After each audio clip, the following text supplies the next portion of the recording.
हरे कृष्ण। तो हम लोग प्रत्येक दिन की भांति आज पुनः भगवान की मुख निसृत वाणी श्री भगवद गीता को श्रवण करने के लिए उपस्थित हुए हैं।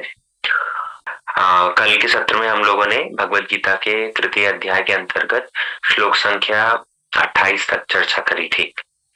तृतीय अध्याय 28 नंबर श्लोक, जहाँ पर भगवान ने तत्वविद व्यक्ति की चर्चा करी है कि कैसे तत्वविद व्यक्ति वो प्रकृति के गुणों को समझता है और समझ करके गुणा गुणेषु वर्तन्त इति मत्वा न सज्जते। वो प्रकृति के गुणों का जो उसके ऊपर प्रभाव है उसको समझ करके, उसका सामंजस्य करके, उसको ठीक ठीक रूप में धारण करके और उसके बाद में आगे बढ़ता है। न सज्जते अर्थात वो व्यक्ति कभी भी आसक्त नहीं होता, वो सदा सर्वदा प्रकृति के गुणों को समझ करके उसके अनुरूप ही कार्य करता है। अभी विगत कई सारे श्लोकों में भगवान यही दो डिस्कशंस को साथ में लेकर के चल रहे हैं। एक व्यक्ति जो आसक्त है, अज्ञानी है, और दूसरा व्यक्ति जो अनासक्त है और ज्ञानवान है। तो वही डिस्कशन कंटिन्यू करते करते भगवान ने पूर्व श्लोक के अंदर भी यही बात बतलाई कि कैसे प्रकृति क्रियमाणानि गुणे कर्माणि सर्वस्व अहंकार विमूढ़ आत्मा कर्ता अहमिति मन्यते, कि कैसे जो व्यक्ति प्रकृति के गुणों के द्वारा मोहित हो जाता है वो व्यक्ति अपने आप को कर्ता मानता है। वास्तव में प्रकृति के गुण ही उसके द्वारा क्रिया करवा रहे हैं। और तत्वित व्यक्ति वो है जो कि प्रकृति के गुणों के द्वारा इतना प्रभावित नहीं होता, बल्कि उसको रेजिस्ट करता है। और रेजिस्ट करने के साथ साथ ही, क्योंकि पूर्ण रूप में उसको रेजिस्ट करना संभव नहीं, इसीलिए धार्मिक बाउंड्रीज के अंतर्गत रहते हुए अग्रसर होता है ना। तो इन दोनों के बीच में जब ऐसे डिस्कशन, इन दोनों की जब क्लैरिटी भगवान ने दी है, तो श्लोक संख्या 29 के अंदर भगवान ये स्पष्ट कर रहे हैं कि एक का अन्य के प्रति क्या कर्तव्य होना चाहिए। साधारण सी बात है, जो व्यक्ति ज्ञानवान है, जो व्यक्ति सर्वज्ञ है, जो व्यक्ति अनासक्त है, वो श्रेष्ठ है। और वो श्रेष्ठ व्यक्ति ऐसे संसार में आसक्त व्यक्ति के प्रति कैसे आचरण करेगा, कैसे बिहेव करेगा। जैसे सपोज मैं उदाहरण से समझते हैं, जैसे मैं सर्वज्ञ हूँ, मुझे प्रकृति के गुणों का आभास है और मैं प्रकृति के गुणों को समझ करके उसके साथ में सामंजस्य करके अपने कार्यों को करता हूँ, मैं अनासक्त हूँ। तो अगर मैं किसी ऐसे व्यक्ति को देखूं, अनिल जी जिस प्रकार संसार में बड़े आसक्त हैं और वो संसार के जितने सारे कार्य हैं उसके अंदर अपने आप को कर्ता मानते हैं, बल्कि प्रकृति के गुण ही उनसे ये कार्य करवा रहे हैं। उनका जो सपोज रजोगुण का स्वभाव है या उनका तमोगुण का स्वभाव है, तो उसके कारण वो ये सारे कार्य कर रहे हैं। तो मेरा अनिल जी के प्रति कैसा दृष्टिकोण होना चाहिए, मैं उनको किस प्रकार से उपदेश दूं, मेरा उनके प्रति किस तरह का आचरण होना चाहिए, ये बात भगवान ने श्लोक संख्या 29 के अंदर स्पष्ट करी है। और ये श्लोक संख्या 29 और श्लोक संख्या 26, इन दोनों के अंदर का डिस्कशन समान ही है, प्राय समान ही है। भगवान कहते हैं प्रकृते गुण सम्मूढ़ सज्जन्ते गुण कर्मसु तान कृत्स्न विदो मंदार अकृत्स्नात् विद विचालयेत्। भगवान ने श्लोक के अंदर देखो स्पष्ट कर दिया है प्रकृति गुण सम्मूढ़। प्रश्न हो सकता है कि हम सबके सब जीवात्मा, चक्रवर्ती ठाकुर टीका में कहते हैं कि हम सबके सब जीवात्मा, हम सबके सब तो भगवान के अंश हैं। हम भला प्रकृति के गुणों से प्रभावित होकर के कैसे अपने आप को गुण मान ले रहे हैं। तो उन्होंने उदाहरण दिया, जैसे कि किसी व्यक्ति को भूत लग जाता है। जब किसी व्यक्ति को भूत पकड़ लेता है तो उस व्यक्ति को ये आभास नहीं रहता कि मैं मनुष्य हूं, वो अपने आप को भूत ही मानता है। अब अपने आप को वही भूत जैसे जैसे चाहता है उसके अनुरूप ही क्रियाएं करता है। तो ठीक उसी प्रकार हम यद्यपि चिन्मय जीवात्मा है, लेकिन क्योंकि हमारा ये शरीर प्रकृति द्वारा निर्मित है, पंच भौतिक शरीर है, मन बुद्धि अहंकार ये सारे के सारे जड़ वस्तुओं से ही हमारा शरीर बना है। तो इसलिए हम भी अपने आप को जड़ मानने लगते हैं। प्रकृति के गुणों के माध्यम से ही हम चलायमान होते हैं, हम अपने आप को गुण मानने लगते हैं। लेकिन भगवान ऐसे व्यक्तियों के लिए शब्द प्रयोग कर रहे हैं सम्मूढ़। वो व्यक्ति वो मूढ़ है, वो बुद्धिमान नहीं है, वो बेवकूफ है। इसलिए क्या करना चाहिए, जो बुद्धिमान व्यक्ति है उनको ऐसे बेवकूफ व्यक्तियों को विचलित नहीं करना चाहिए। कृत्स्ना विद्ना विचाले, भगवान ने कहा कि ऐसे जो ज्ञानवान है, ऐसे जो सर्वज्ञ है, ऐसे कृष्ण कृष्णविद, ऐसे ज्ञानवान व्यक्ति, ऐसे ज्ञानी व्यक्ति न विचाले, कभी भी ऐसे बेवकूफ लोगों को विचलित ना करे। विचलित ना करे मतलब उनकी जो कर्म में आसक्ति है, उस कर्म की आसक्ति को एक बार में खंडन करके और उनको ज्ञान के मार्ग की ओर अग्रसर करना ठीक नहीं होगा। क्यों? क्योंकि हमने कल बतलाया था दो रास्ते, एक है स्लो रास्ता, एक है फास्ट रास्ता। स्लो रास्ता ऐसे ही मूड व्यक्तियों के लिए है जहां पर धर्म, अर्थ, काम और मोक्ष इस स्टेप बाय स्टेप ग्रेजुअली क्रमशः आगे बढ़ा जा सकता है। व्यक्ति धार्मिक कार्यों के माध्यम से अपना अर्थोपार्जन करेगा, अपनी कामनाओं की पूर्ति करेगा, और ये कामनाओं की पूर्ति करते करते करते करते कभी मानव जीवन में विरक्ति होगी, तब जाकर के मोक्ष की ओर अग्रसर होगा। तब जाकर के ये काम्य कर्मों से, अपनी इंद्रिय तृप्ति से, काम्य कर्मों से उसको विरक्ति आएगी, तब जाकर के इन सबको छोड़ेगा वो, है ना। तो ये है स्लो रास्ता। लेकिन फास्ट रास्ता क्या है? फास्ट रास्ता है भगवत भक्ति का रास्ता। भगवत भक्ति का रास्ता जहां पर व्यक्ति बड़े ही अनायास से, बड़े ही सरलता से ही भगवत भक्ति का अवलंबन करके ये धर्म, अर्थ, काम, यहाँ तक कि मोक्ष का भी परित्याग करके और भगवान के धाम तक पहुंच सकता है ना। इसीलिए अब हर किसी के बस की होती नहीं कि वो फास्ट रास्ता अपना ले। कल हमने उदाहरण दिया था, जैसे डॉक्टर ट्रीटमेंट देता है, दो तरह का ट्रीटमेंट है। एक ट्रीटमेंट है जहां पर बहुत ही सीवियर स्ट्रिक्ट डाइट होगी, बहुत कड़ा मेडिकेशन होगा और उसके माध्यम से जल्दी जल्दी ठीक हो जाओगे। और दूसरा रास्ता है जिसके अंदर हाँ ठीक ठाक तरीके से चलते चलते चलते समय लगेगा लेकिन ठीक हो जाओगे। तो हर कोई व्यक्ति चाहता तो है कि हम फास्ट रिकवर हो जाए, बहुत जल्दी जल्दी ठीक हो जाए, लेकिन उसके लिए जो त्याग है वो हर कोई कर नहीं पाता। तब ऐसे लोगों को क्या करना पड़ेगा? स्लो रास्ता ही अपनाना पड़ेगा। ठीक उसी प्रकार यहाँ पर भी भगवान ने जो ये रास्ता बतलाया है धर्म, अर्थ, काम, मोक्ष के द्वारा क्रमशः अग्रसर होने का, ये रास्ता किन लोगों के लिए है? ये उन्हीं सम्मूढ़ लोगों के लिए है। और जो फास्ट रास्ता है वो किसके लिए है? वो रास्ता ज्ञानी व्यक्तियों के लिए है। कृष्णविद, वो ऐसे ज्ञानी व्यक्तियों के लिए है। तो बुद्धिमान व्यक्ति क्या करेगा? कभी भी ऐसे सम्मूढ़ व्यक्ति, ऐसे बेवकूफ व्यक्ति के मन में भ्रम जागृत नहीं करेगा। उसकी क्रमशः मतलब उसको इमेच्योर, प्रीमेच्योर उसको मोक्ष के लिए पुश नहीं करेगा।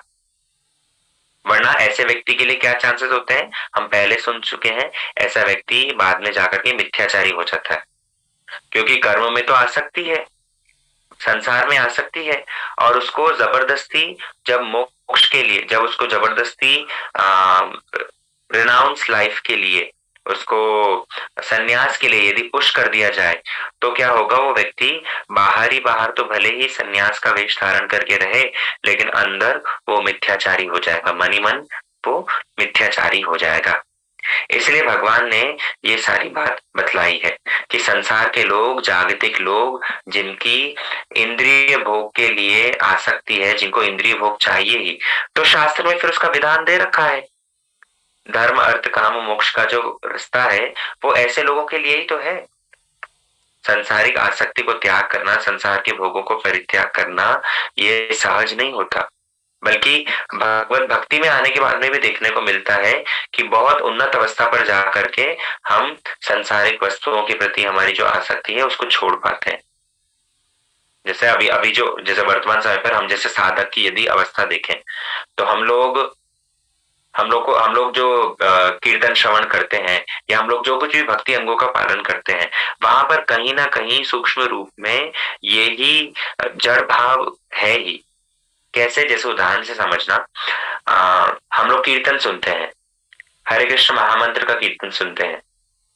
अब हरे कृष्ण महामंत्र का कीर्तन यदि हम केवल मात्र हरे कृष्ण जो नाम है, भगवान नाम है, उस भगवान नाम से ही अगर हमें आनंद प्राप्त हो रहा है, तब तो फिर हमें हर बार नए नए मेलोडीज की आवश्यकता होनी नहीं चाहिए। लेकिन हम क्या करते हैं, हमें हर समय हरे कृष्ण महामंत्र, हरे नई नई मेलोडीज में हम गाने की चेष्टा करते हैं। अगर हम केवल मात्र प्रसाद ग्रहण करके उसके अंदर जो प्रसाद का तत्व है उसको ही ग्रहण कर रहे हैं, तब तो हमें रोज का रोज सेम मेन्यू खा करके भी वही आनंद प्राप्त होना चाहिए। लेकिन हम क्या कर रहे हैं, वास्तव में नए नए पूछते हैं आज क्या बना है प्रसाद में, कुछ अच्छा बना होता है तो हमारी खाने की स्पृहा और बढ़ जाती है, और कुछ नॉर्मल मेन्यू हो तो चलो पेट भरना है खा लेते हैं। तो वास्तव में हम तो साधक के रूप में भक्ति अंगों का पालन करते हुए भी अंततः कहीं ना कहीं वो जड़ इंद्रियों की तृप्ति के लिए कोशिश कर रहे हैं। लेकिन क्या है, अंततः धीरे धीरे ऐसा करते करते करते करते हमारे अंदर से ये जड़ इंद्रियों की तृप्ति का जो भाव है वो नष्ट होगा, वो खत्म होगा, है ना। तो इस बात को हमें समझना चाहिए। इसका अर्थ ये नहीं है कि भगवान को, मतलब मैं अगर एक ही मेन्यू प्रत्येक दिन खाऊंगा तब उसी से ही पता चलेगा कि हाँ मैं बड़ा भक्त हूँ, नहीं। भक्त लोग भी भगवान की सेवा के लिए बहुत तरह के व्यंजन प्रस्तुत करते हैं, लेकिन वास्तव में कहने के पीछे उद्देश्य जो है उसको समझिए कि हमारा वर्तमान समय पर साधक के रूप में भक्ति अंगों को पालन करते हुए भी कहीं ना कहीं सटल रूप में ये इंद्रिय तृप्ति बनी हुई है। तो संसार के लोगों को हम कैसे एक्सपेक्ट कर ले कि वो इंद्रिय तृप्तियों को छोड़ दें, जो कि इस भक्ति जगत में है ही नहीं, जो साधन कुछ कर ही नहीं रहे, जो प्रकृति के गुणों के द्वारा प्रभावित हैं, जो मूड हैं। तो ऐसे व्यक्तियों से कैसे आशा कर ले कि वो सारी इंद्रिय तृप्ति की जो चेष्टाएं हैं, कर्म है, उनको छोड़ दें। कभी भी हो ही नहीं सकता। तब ऐसे में क्या करना चाहिए, ऐसे में न विचालित, ऐसे में इन व्यक्तियों की बुद्धि को विचलित मत करो, उनको धीरे धीरे क्रमशः उनकी उन्नति के लिए जो संसार जो रास्ता बतलाया गया है उनको करने दो। बल्कि त्यागी होकर के अगर कोई मिथ्याचारी बन जाए तो उसकी बजाय तो ये है कि भैया जिस अवस्था में हो उसी अवस्था में रह करके सदाचारी बनो। भगवान ये कभी भी नहीं देखते कि हम कौन से आश्रम में हैं, हमने सन्यास ग्रहण कर लिया, हम सन्यास आश्रम में हैं या हम गृहस्थ आश्रम में हैं। भगवान वास्तव में देखते हैं कि हमारा कौन सा आश्रय है, हमारा आश्रम कौन सा है। भगवान ये नहीं देखते, हमारा आश्रय कितना तगड़ा है वो भगवान देखते हैं। अगर हमारा कृष्ण चरणों में आश्रय दृढ़ है तो भगवान आश्रम को भी परित्याग करके हमारे ऊपर कृपा करेंगे। भागवतम के अंदर अम्बरीश महाराज और दुर्वासा ऋषि के चरित्र से ये देखने को मिलता है कि कैसे दुर्वासा ऋषि सन्यास आश्रम में थे, लेकिन उन्होंने ऐसा दिखलाया कि उनकी कृष्ण चरणों में इतना आश्रय, दृढ़ आश्रय है नहीं। दूसरी ओर अम्बरीश महाराज गृहस्थ आश्रम में थे, लेकिन गृहस्थ आश्रम में होते हुए भी उनका कृष्ण चरणों में इतना स्ट्रॉन्ग आश्रय था, जिसके फलस्वरूप वे सन्यासी से भी श्रेष्ठ देखने को मिलता है। तो भगवान यही चीज देखते हैं कि हमारा आश्रय कितना दृढ़ है, ये नहीं देखते कि हम कौन से आश्रम में है। इसलिए बुद्धिमान व्यक्ति को चाहिए कि सदाचार संपन्न हो, है ना। और जो व्यक्ति ज्ञानवान, कभी भी ऐसे अज्ञानी व्यक्तियों के मन में भेद नहीं जनरेट करना चाहिए। न बुद्धि भेदम जनिए या न विचालित, कृष्णम न विचालित, यही भाव को भगवान यहाँ पर पुष्ट कर रहे हैं।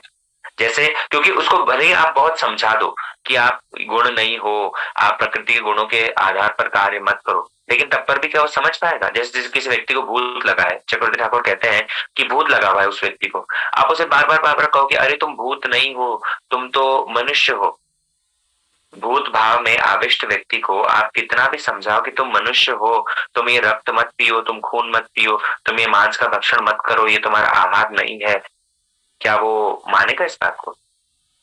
उसके लिए क्या विचार है कि हाँ, मंत्र इत्यादि औषधि का सब उसको पान करवाया जाए, तो मंत्रों के आधार पर उसको धीरे धीरे ठीक किया जा सकता है। ठीक उसी प्रकार जो व्यक्ति संसार में आसक्त है, प्रकृति गुण सम्मूढ़, जो प्रकृति के गुणों के द्वारा मोहित हुआ पड़ा है, बेवकूफ बना पड़ा है, ऐसे भौतिक व्यक्ति के संसार में इतनी प्रबल आसक्ति है कि वो उसको छोड़ नहीं पाएगा। तो ऐसे में क्या करो, उसको धीरे धीरे क्रमशः उसकी उन्नति के लिए उसको निष्काम कर्म की ओर अग्रसर करो। तो ये फास्ट रास्ता, ये भक्ति योग का जो रास्ता है, ये हर किसी को अपना अपना नहीं पाता व्यक्ति ये, है ना। अब हमने पहले भी बतलाया था कि यहाँ जो डिस्कशन चल रहा है, यहाँ डिस्कशन संपूर्ण रूप में कर्मयोग और ज्ञान योग के बीच में है, या कंपैरिजन जो चल रहा है कर्मयोग और ज्ञान योग के बीच में, यहाँ पर भक्ति योग की बात नहीं है। तो इसीलिए टीका के अंदर यहाँ पर बतलाया गया कि भगवान तो कह रहे हैं कि ऐसे व्यक्ति की बुद्धि विचलित ना करो, लेकिन भक्त लोग क्या करते हैं, भगवान से भी ज्यादा दयालु होते हैं। भगवत भक्तों की बात चल रही है। तो भगवत भक्त क्या होते हैं? भगवत भक्त भगवान की इस आज्ञा का भी मानो उल्लंघन करके और लोगों के पास में उपदेश देने के लिए चले जाते हैं। भगवत भक्त भगवान से भी अधिक दयालु होते हैं, इसलिए वो इस रिस्क को लेने के लिए भी तैयार है। वास्तव में वो भगवान की अवज्ञा नहीं कर रहे, वो भगवान के अभिप्राय को समझ रहे हैं। देखो अल्टीमेटली भगवान क्या चाहते हैं?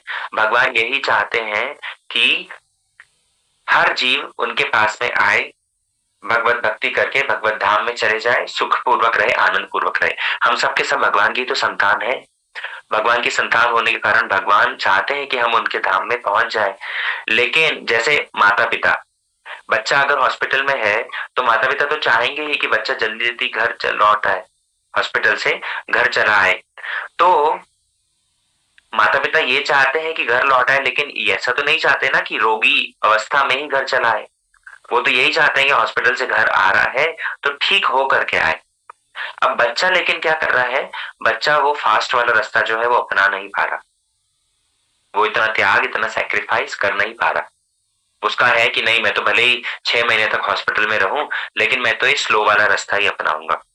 तो भक्त लोग क्या करते हैं, भक्त लोग उस बच्चे के पास में जा करके उसको समझाते हैं कि देख भैया, ये फास्ट वाला रास्ता जो है ये बहुत अच्छा है, बहुत सरल है, बहुत आसान है, इसको पालन करने के माध्यम से तो अपने माता पिता के पास में जल्दी जल्दी पहुंच पाएगा। नहीं तो हॉस्पिटल में अगर रहेगा तो इंजेक्शन लगाए जाएंगे, बहुत सारी असुविधा होगी, सब आसपास इतने पेशेंट है, बहुत नेगेटिव माहौल है, तो जल्दी जल्दी घर को लौट जा, है ना। कोई व्यक्ति अगर आकर के, कोई फ्रेंड उसका आकर के उसको अगर ये चीज समझाए, तो व्यक्ति, तो फिर वो बच्चा क्या करेगा, वो उस फास्ट ट्रीटमेंट जो है उस ट्रीटमेंट को अडॉप्ट करके, भले ही उसके अंदर कुछ सेक्रीफाइस करना पड़े, लेकिन तब पर भी उसको अडॉप्ट करके और वो जल्दी जल्दी घर जाने के लिए कोशिश करेगा। तो वास्तव में उस मित्र ने क्या किया, उस मित्र ने माता पिता के अभिप्राय को समझा। ठीक उसी प्रकार भगवत भक्त क्या करते हैं, भगवान की अवज्ञा नहीं करते, बल्कि भगवान के अभिप्राय को समझ करके व्यक्तियों को भगवत भक्ति का उपदेश देते हैं। वो इन अज्ञानी पुरुषों को के पास जा जा करके उनको कृष्ण भक्ति के कार्यों में लगाते हैं। और कृष्ण भक्ति के कार्यों में लगाने से क्या होता है, धीरे धीरे वो लोग ठीक हो जाते हैं, क्योंकि कृष्ण भक्ति के कार्यों में लगना ही वास्तव में जीव मात्र का कर्तव्य है, जीव मात्र का कर्तव्य है। इसलिए हमें इस बात को भगवान के श्लोक के माध्यम से, मानो अर्जुन को ये कह रहे हैं कि अर्जुन, तुम, तीन बात है, देखो तीन स्टेप्स हमने बतलाए थे, कर्मकांड, कर्म योग और उसके ऊपर ज्ञान योग।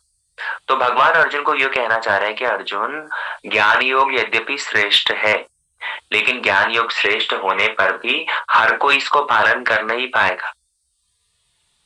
कृष्ण बार बार कह रहे हैं, इसलिए अर्जुन तुम क्या करो, कर्म योग का आश्रय लो। तुम कर्मयोग का आश्रय लो। लोग भले ही कर्मकांड कर रहे हो तो कोई दिक्कत नहीं, लेकिन तुम कर्मयोग का आश्रय लो। कर्मयोग का आश्रय लेने के माध्यम से क्या होगा, तुम धीरे धीरे तुम्हारी उन्नति होगी। और दूसरी बात, तुम लोगों के लिए भी एक श्रेष्ठ उदाहरण प्रस्तुत कर पाओगे। ये बात भगवान ने यहाँ पर स्पष्ट करी है। अब अगले श्लोक की ओर बढ़ते हैं। अगले श्लोक में भगवान स्पष्ट कर रहे हैं भगवत गीता का मानो साधना यहाँ पर बता दे। श्लोक संख्या 30। मयि सर्वाणि कर्माणि, मयि सर्वाणि कर्माणि संन्यासस्यात्मचेतसा निर्राशि निर्ममो भूत्वा युद्धस्व विगतज्वर। यहाँ पर मयि सर्वाणि कर्माणि, भगवान ने अर्जुन को कहा कि हे अर्जुन, सारे कर्म मुझे समर्पित कर दो। मयि सर्वाणि कर्माणि, जितने सारे कर्म किए जा रहे हैं, सब तरह के जो कर्म हैं, क्या करो, मयि, मुझे, मेरे को समर्पित करो। ये मयि शब्द जो है भगवान ने तृतीय अध्याय के अंदर यहाँ पहली बार स्पष्ट वर्णन किया है कि मुझे, मेरे मेरे को सरेंडर करो, सारे कर्म मेरे लिए करो। आपको यदि स्मरण हो, द्वितीय अध्याय के अंदर भी भगवान ने एक बार इस ऐसी चर्चा करी थी, जहाँ पर कह रहे हैं युक्त आसीत मत पर, है ना। इससे क्योंकि भगवान ने अब तक अपनी भगवत्ता का प्रकाश नहीं किया है, अभी तक केवल मात्र हिंट ही दे रहे हैं। तो द्वितीय अध्याय के अंदर भी भगवान ने एक बार कहा था कि युक्त आसीत मत पर, कि सारी इंद्रियों को संयमित करते हुए युक्त आसीत मत पर, मुझ में रखाओ। अब यहाँ पर भी भगवान कर्मों के विषय में कह रहे हैं मयि सर्वाणि कर्माणि। और संन्यास आध्यात्म चेतस, आध्यात्म चेतस मतलब आत्मज्ञान से युक्त होकर के, आध्यात्म चेतस मतलब आध्यात्मिक चित्त वृत्ति को धारण करते हुए, गॉड कॉन्शियसनेस को अडॉप्ट करते हुए। फिर निर्राशि, निराशी मतलब बिना किसी लाभ की इच्छा के। और निर्मम, निर्मम मतलब बिना किसी अपनत्व के, ममता के। युद्धस्व, युद्ध करो। विगत ज्वर, ज्वर अर्थात यहाँ पर ज्वर का अर्थ लिया है आलस। इस ज्वर का बहुत ही आगे डिटेल एक्सप्लेनेशन है, वो हम डिस्कस करेंगे। लेकिन यहाँ पर भगवान इस श्लोक के माध्यम से मानो अर्जुन को ये कहना चाह रहे हैं कि अर्जुन, अपने सारे कार्यों को तुम मुझ में समर्पित करो। मयि सर्वाणि कर्माणि, सारे कार्यों को मुझ में समर्पित करो।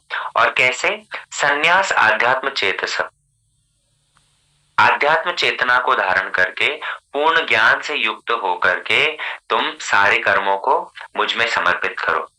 और क्या करो, निर्राशि, किसी भी लाभ की इच्छा छोड़ दो। निर्मम, किसी भी ममता को परित्याग कर दो, अर्थात अनासक्त हो जाओ। और युद्धस्व, युद्ध करो। विगत ज्वर, आलस को परित्याग करके। भगवान ने 3 बातें अर्जुन को यहाँ पर कही है, 4 इनफैक्ट। सबसे पहली बात तो लाभ की आशा को छोड़ दो, अर्थात अर्जुन, यदि तुम युद्ध करोगे, युद्ध करने के माध्यम से तुम्हें राज्य की प्राप्ति होगी, ये राज्य तुम्हें लाभ हो रहा है, इस आशा को तुम छोड़ दो। जो भी परिणाम होगा देखा जाएगा। दूसरी बात, यदि तुम सोच रहे हो कि युद्ध करने के माध्यम से तुम्हें अपने ही परिवार के लोगों को मारना पड़ेगा और वो मर जाएंगे, तो मेरा परिवार, मेरा जो भावना है, ये ममता वाला जो भाव है, निर्मम, इस ममता वाले भाव को भी छोड़ दो। तीसरी बात, तुम यदि कह रहे हो कि मैं युद्ध ही नहीं करूंगा, मैं तो जंगल में जा करके और संन्यास ग्रहण कर लूंगा, अपने कर्मों से, अपने कर्तव्यों से भाग जाऊंगा, तो भगवान कह रहे हैं विगत चुरा, ये जो आलस है तुम्हारा, इस आलस को भी छोड़ दो। चौथी बात, मयि सर्वाणि कर्माणि, जो कुछ भी कर रहे हो मुझे समर्पित करो। तो मुझे समर्पित करते हुए अर्जुन सारे कर्मों को करना है। फिजिकल एक्टिविटी तो क्या करनी है कि सारे कर्म मेरे लिए करने हैं। और मेंटल लेवल पर तुमको क्या विचार करना है, मेंटल लेवल पर ये 3-4 बातें विचार करनी है। लाभ की आशा छोड़ो, ममता को छोड़ो, आलस को छोड़ो और आध्यात्मिक चेतना को धारण करो। ये चार चीजें भगवान ने बतलाई है। श्लोक का अभी हम टीका आगे समझेंगे, लेकिन जितना मूल श्लोक के माध्यम से समझ में आ रहा है उस बात को आप समझने की कोशिश कीजिएगा। भगवान ने फिजिकली एक्ट करने के लिए, मतलब तुम्हें क्रिया क्या करनी है वो तो भगवान ने बतलाया कि जो भी कर रहे हो कार्य वो मेरे लिए करो, मयि सर्वाणि कर्माणि। और तुम्हारी कॉन्शियसनेस कैसी होनी चाहिए, तुम्हारे मन के अंदर तुम्हारी चेतनता कैसी होनी चाहिए, बोले आध्यात्म चेतना होनी चाहिए। आध्यात्म चेतना रखते हुए किसी भी लाभ की आशा को छोड़ दो, किसी भी ममता को परित्याग कर दो, और किसी भी आलस जो तुम्हारे अंदर है उस आलस का भी परित्याग कर दो। ये भगवान ने इस श्लोक के अंदर अर्जुन को बतलाया है। अब विशेष करके देखो कि हमारा जो डिस्कशन चल रहा है यहाँ पर, यहाँ डिस्कशन चल रहा है क्या, गुणों का। प्रकृति क्रियमाणानि गुणे कर्माणि सर्वश, पहले भी इस बात का डिस्कशन आया है। प्रकृति गुण सम्मूढ़, बार बार प्रकृति के गुणों की चर्चा हो रही है ना। तो यहाँ पर भगवान मानो इस एक श्लोक के अंदर अर्जुन को प्रकृति के इन तीनों गुणों से ऊपर उठने की बात बतला रहे हैं। कैसे बतलाई है? श्लोक का लास्ट चरण अगर आप देखोगे, युद्धस्व विगत ज्वर, ज्वर अर्थात आलस्य, तो विगत ज्वर आलस परित्याग करो। आलसी व्यक्ति कब होता है? जब तमोगुणी होता है ना। तो विगत ज्वर कह करके मानो भगवान ने कहा कि हे अर्जुन, तुम तमोगुण का परित्याग करो, आलस्य को छोड़ दो। दूसरी बात कही, निराशी निर्ममो, अर्थात लाभ की आशा को छोड़ो, ममता को छोड़ो। ये किसका लक्षण है? ये वास्तव में रजोगुण का लक्षण है।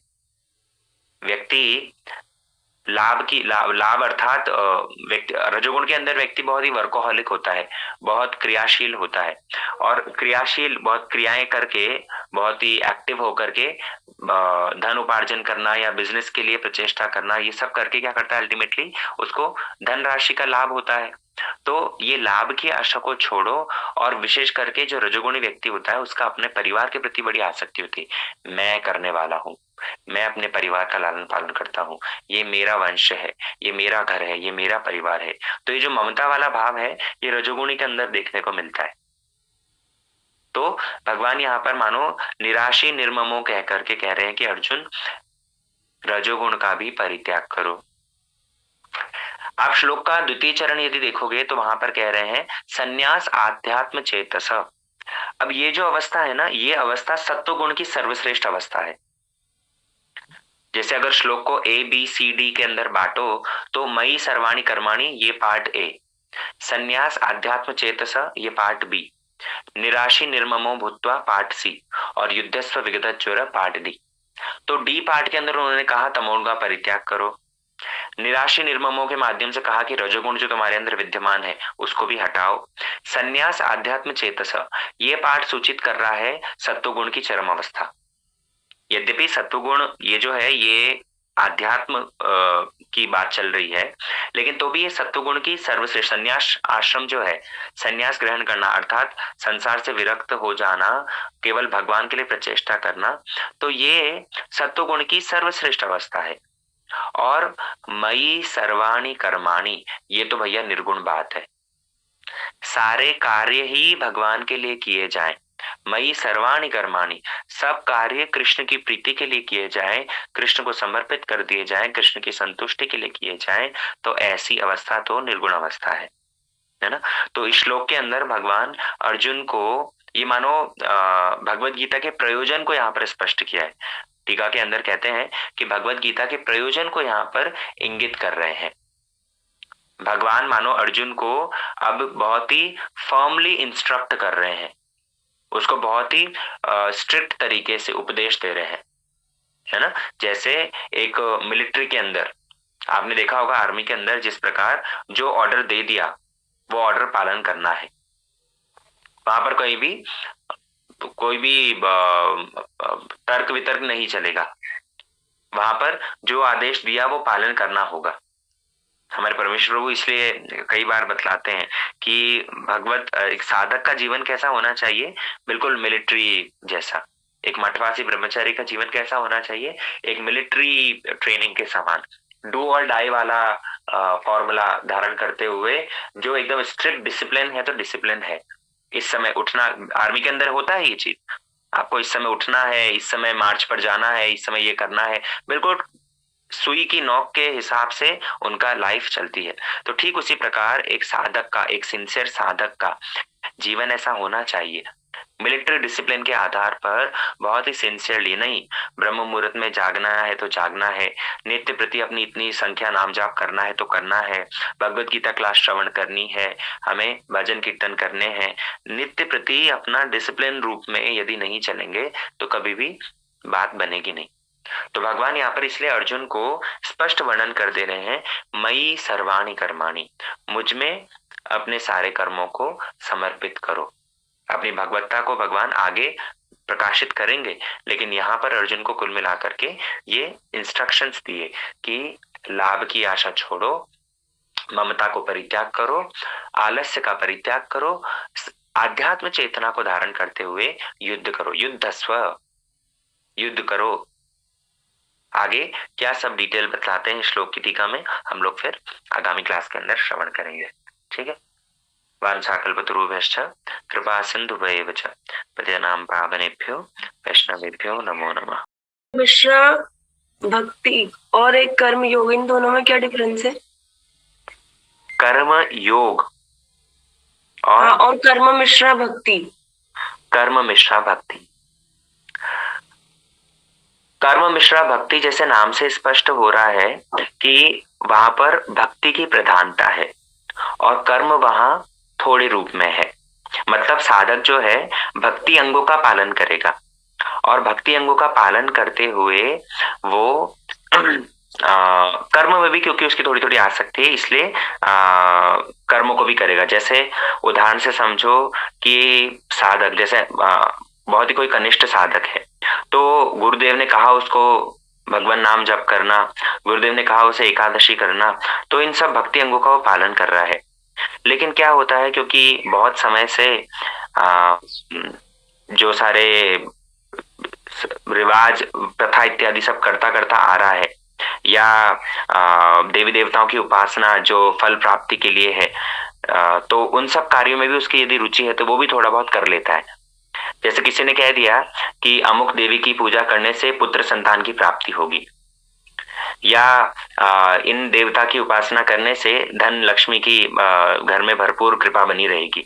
तो जागतिक लाभ के लिए उसने क्या किया, इन कर्मों का भी आश्रय ले लिया और भगवत भक्ति के अंगों का तो पालन कर ही रहा है। तो ये हो गया कर्म मिश्रा भक्ति, जहां पर भक्ति की प्रधानता देखने को मिलेगी, लेकिन कहीं कहीं झुकाव उसका कर्म के प्रति भी रहेगा। और कर्म योग के अंदर ऐसा है कि व्यक्ति जो कुछ क्रियाएं कर रहा है वो प्राय कर्म ही है, लेकिन केवल मात्र कॉन्शियसनेस ऐसी है कि हाँ मैं अल्टीमेटली इनको भगवान को समर्पित करूंगा। या फिर जैसे कर्म योग की जो विकसित अवस्था है वो ही भगवत भक्ति है। हमने द्वितीय अध्याय के अंदर इस चीज को स्पष्ट किया था कि कर्म योग मतलब भगवान से युक्त होना, अर्थात उस कॉन्शियसनेस को धारण करना कि नहीं ये मेरा कर्तव्य है, इस कर्तव्य को अनासक्त होकर के मैं कर रहा हूं और अल्टीमेटली इससे मेरी शुद्धि होगी और शुद्धि होने के माध्यम से अल्टीमेटली मैं भगवान से कनेक्ट कर पाऊंगा। द्वितीय अध्याय के अंदर बहुत डिटेल डिस्कशन इस पर हुआ था। तो ये कर्मयोग और कर्म मिश्रा भक्ति है। भक्ति की प्रधानता जहां पर होगी वो कर्म मिश्रा भक्ति है।